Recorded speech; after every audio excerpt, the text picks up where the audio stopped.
Let me turn to Emir.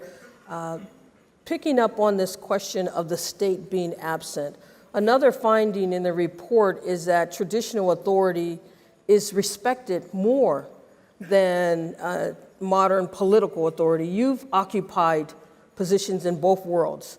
How do you see traditional authority and the state working together? Are there things that the state are doing now that could help or that are undermining the additional reach that traditional authority could have in reaching young people and populations that are marginalized? Yeah, thank you, Jenda. Now, traditional rulers like me find themselves in a very difficult position. On the one hand, politicians are very happy for you to go and fight fires, okay, tell people to keep the peace, preach to people, condemn violence. On the other, you're not allowed to criticize root causes that may come from the failings of politicians. So it's fine to say to a rural villager, you should send your daughter to school. But it's not fine to say to the governor, why haven't you built a school? Okay, it's fine to talk about the extreme nature of, say, certain interpretations of Islam, but it's not fine to talk about how certain people have been marginalized by the creation of a rentier state that basically expropriates resources and does not care about them. If you take Nigeria, in 1960, land per rural dweller was 2 hectares per rural dweller. Today we've got 0.9. Agricultural policy still remains far behind. Productivity is much lower than the rest of the world. You don't have food security. You've got millions of children out of school.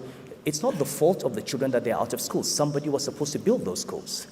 So the difficulty for traditional institutions is, on the one hand, they're firefighters, and will continue to do that. On the other, to actually address the root causes of extremism, you've got to address questions of governance, education, healthcare, corruption.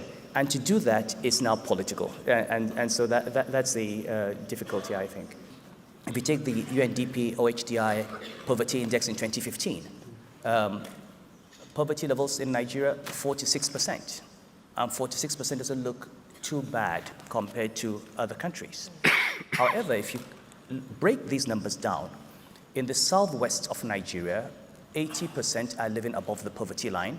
In the northwest, 80% are living below the poverty line. And suddenly it becomes 2 different countries. Okay, and even those numbers don't tell you anything. As governor of Central Bank, I looked at numbers that said people are living on less than $2 a day. And it sounds bad, but you don't really know how bad it is until you look into the eyes of a woman whose baby has just died because she cannot afford drugs worth $5. Then you know what living on less than $2 a day means.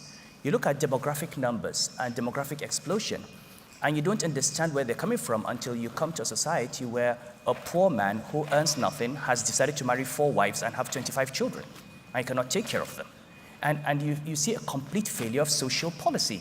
I mean, who is talking about marriage? Who's talking about family structure? Who's talking about child spacing? Who's talking about the ability to maintain the children that you bring?